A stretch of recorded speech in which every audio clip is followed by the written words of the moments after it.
প্রায় ৭.৫ একর জমি জুড়ে এই বেআইনি নির্মাণ কোথায় হয়েছে, যে সুন্দরবনের সৌন্দর্যতা সেটা নষ্ট করার অন্যতম একটা প্রয়াস বলা যায়। তার কারণ যেটা ভেঙে ফেলা হচ্ছে সেটা বেআইনি, এমনটাই মনে করেছে প্রশাসন।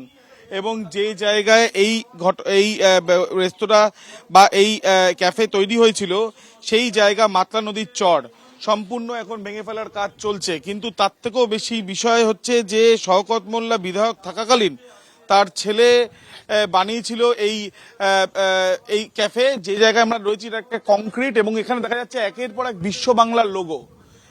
এই যে বিশ্ব বাংলার লোগোগুলো দেখা যাচ্ছে, এই যে কংক্রিট, সেই কংক্রিটে আমরা জানি অনেক সময় পিলার তৈরি করার ক্ষেত্রে বা বিম তৈরি করার ক্ষেত্রে রাজমিস্ত্রিরা ব্যবহার করেন বিভিন্ন প্লাস্টিক।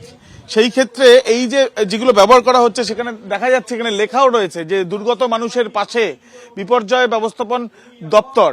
অর্থাৎ এই যে এখানে এই যে লেখা রয়েছে এবং তার সাথে বিশ্ব বাংলার লোগো, সন্দেহ ঘনীভূত হচ্ছে যে এখানে কি কোনোভাবে ওই ত্রিপল যেটা সাধারণ দুর্গত মানুষের জন্য ব্যবহার করা হয় সেগুলো ব্যবহার করা হচ্ছিল। অর্থাৎ বিধায়কের ছেলে যে কংক্রিট তৈরি করছে বা ইমারত তৈরি করছে সেই ক্ষেত্রেও কিন্তু সাধারণ মানুষের জন্য বরাদ্দ এই যে ত্রিপলগুলো সেগুলো ব্যবহার করা হচ্ছে। শুধুমাত্র জায়গায় জায়গায় এই ধরনের লোগো রয়েছে, বিশ্ব বাংলার লোগো রয়েছে, এই কংক্রিট যেটা ভেঙে ফেলার সিদ্ধান্ত নেওয়া হয়েছে তাই নয়, এখানে দেখা যাচ্ছে এই যে প্লাস্টিক, সেখানেও বিশ্ব বাংলার লোগো দেওয়া এই যে প্লাস্টিক সেগুলো এখানে রয়েছে।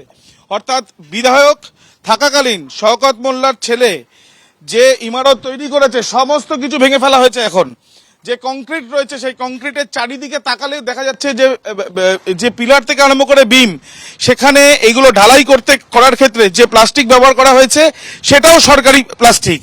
কোনোভাবে এইগুলো হচ্ছে বিপর্যয় যারা পড়েন তাদের জন্য বরাদ্দ থাকে, কিন্তু সেগুলো ব্যবহার করে ইমারত তৈরি করা হয়েছে। তাহলে কি এখানেও বেআইনি বিষয় হলো? এবং সেই জন্যই দেখা যাচ্ছে যে একের পর এক বেআইনি যে অভিযোগ উঠেছে সেই অভিযোগ থেকে এখন এই যে কংক্রিটের যে জায়গাগুলো সেগুলো ভেঙে ফেলা হচ্ছে প্রশাসনের তরফ থেকে বুলডোজার দিয়ে। সেই ছবিটাই আমরা দেখতে পাচ্ছি।